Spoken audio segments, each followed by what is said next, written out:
We have a science teacher at the Puston Butte High School in Santan Valley, Arizona. This is his first year teaching and his first year in Arizona, and he left a career as an EMT to pursue science education, and he will be speaking on the importance of curiosity, creativity, and bravery in science. Ladies and gentlemen, Brayden Cluff.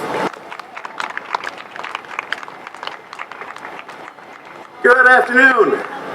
They didn't tell me I was the last speaker on the little spreadsheet. There was one person after me, so all of a sudden there's a lot more pressure. And I'm also talking to you people under the tree in the shade. Just so you know, I acknowledge you.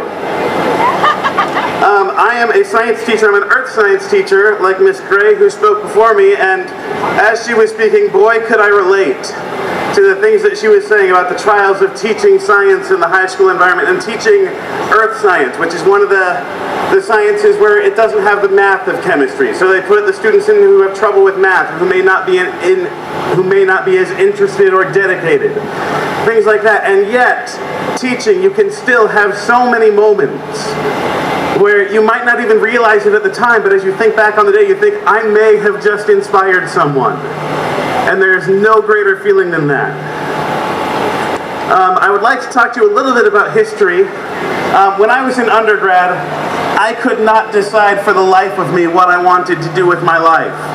Everything was interesting, and everything is still interesting.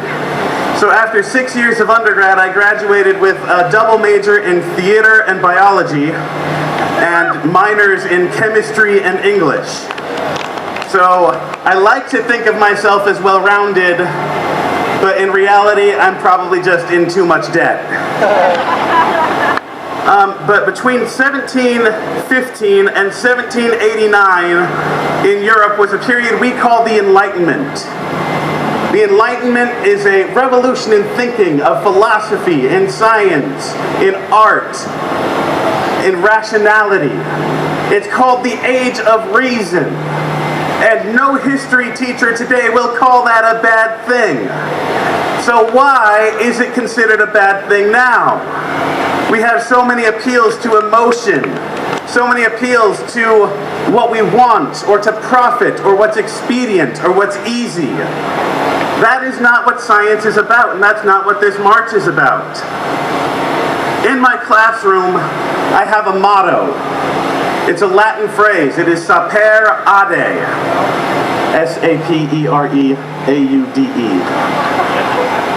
Sapere aude. And it means dare to know, or dare to reason. The phrase was coined by the German philosopher Immanuel Kant in his essay, What is Enlightenment? The first paragraph of which reads, Enlightenment is man's emergence from his self-imposed immaturity. Immaturity is the inability to use one's understanding without guidance from another. This immaturity is self-imposed when its cause lies not in a lack of understanding, but in a lack of resolve and courage to use it without guidance from another. Sapere aude, or dare to know, to have courage to use your own understanding. That is the motto of the Enlightenment. And that is what I have chosen to make the motto of my classroom, because scientific inquiry, anything that challenges our preconceived notions, anything that challenges the way we think or the way we think things are, can be scary. It can be scary to realize that we might not know as much as we think we do, or to realize that we were wrong about something. I try to remind my students constantly that for every Einstein, for every Isaac Newton, for every Galileo, there are thousands of scientists toiling away in research labs, in basement, in wherever they may be, whose names never become common knowledge, whose theories are never validated, and yet whose contributions are no less for the time that they have put in. Thomas Edison famously said, when asked when he was struggling to invent the light bulb, he said, "I have not failed. I have merely found 10,000 ways that don't work." and I only need to find the one that does. One thing that I would like to remind you is we like to think of this as the first March for Science. And I would like to remind you that this is not the first March for Science, and it will not be the last March for Science. And we may have other events just like this, and I hope that we do, because this has been absolutely great. But remember, every single election day is a March for Science. Every time you have the opportunity to cast a vote or a ballot to make your voice be heard can be a march for science, whether it is just you by yourself marching into the ballot box to make your voice be heard. Every election day is a march for science. And that is not just every 4 years. That is local elections. That is state level elections. That is national elections. We live in a glorious democracy. And we all have the opportunity to make our voices heard. So I implore you, march for science with every opportunity that you have. The last note that I would like to share with you, this is unplanned because I still can't quite myself believe that this happened today. After we marched, I was really thirsty and hungry, so I went across the street to Five Guys to get myself a hamburger. You can probably tell by looking at me that I am a man who likes hamburgers. Now, because of this march going on, it was very crowded in the restaurant, and there weren't many places to sit, and I saw many people wearing March for Science and science advocating shirts and everything else, and I saw one lady who was at a table by herself, and I figured, this is the March for Science, we're all friends here, and so I got my food and I said, can I join you? And she invited me to sit with her, and I started to eat my food, and she saw my shirt, and she said, what's with all the science shirts? And I thought, aha! My chance to advocate.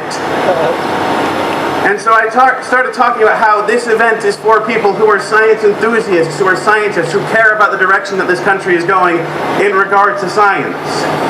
And she cut me off and she said, is it about global warming? And I said, that's one of the big issues. Yes, climate change is very important to us. And then she said, you know global warming is a big hoax. And I thought, no. And she started talking, I don't mean to stereotype, I don't mean to disrespect her as a person, but she began to talk about things that I know not to be true. And she began to voice some opinions about people which I don't think are true. And most of the time when that happens, the temptation is just to look down, make yourself a smaller target, eat your food quickly, and get out of there as quickly as possible. And I decided that as uncomfortable as it was, with a restaurant full of people also advocating for science, surely I could at least try. And so I said, I'm sorry, but with all due respect, I disagree with you. And our conversation went from there. And I invited her here to look at our science fair and to listen to the speakers. I don't know whether or not she did, but remember, we need to reach out to the people who do not agree with us. We need to share what we consider the burden of proof. We have the proof, and it is our burden to share it and to convince other people that what we say and what we know to be true is valid. So once again, dare to know, dare to learn, dare to teach, and always, at every opportunity, march for science. Thank you.